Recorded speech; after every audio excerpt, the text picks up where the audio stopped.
A show of solidarity.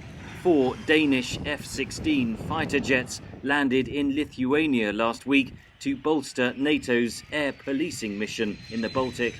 Since Russia's forceful annexation of Crimea in 2014, NATO has deployed around 5,000 troops in Eastern Europe in what the alliance terms an enhanced forward presence. The US has put an additional 8,500 troops on standby. I'll be moving US troops to Eastern Europe and the NATO countries in the near term.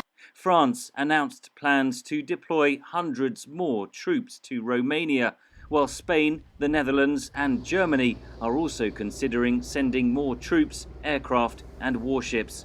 Britain has supplied around 2,000 anti-tank weapons to Ukraine and is expected to offer further deployments to NATO allies this week. I think it's important when it comes to military deployment that we signal to President Putin that the very thing he fears, which is more NATO closer to Russia, would be a consequence of a strategic error of invading a sovereign country such as Ukraine.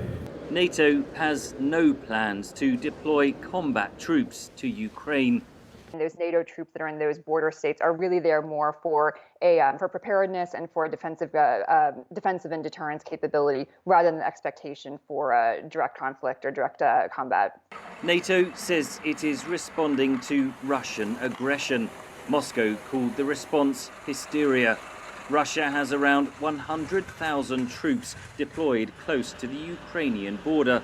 Thousands more arrived in Belarus for joint military exercises this week.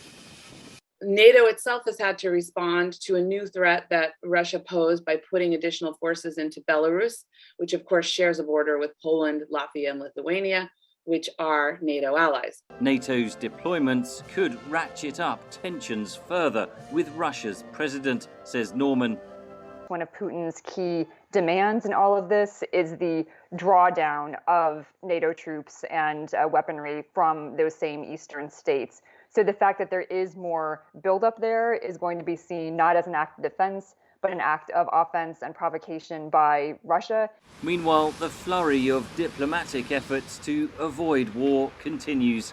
Britain's Prime Minister Boris Johnson is due to visit Ukraine this week and hold talks on the phone with Russia's president. Henry Ridgwell for VOA News, London.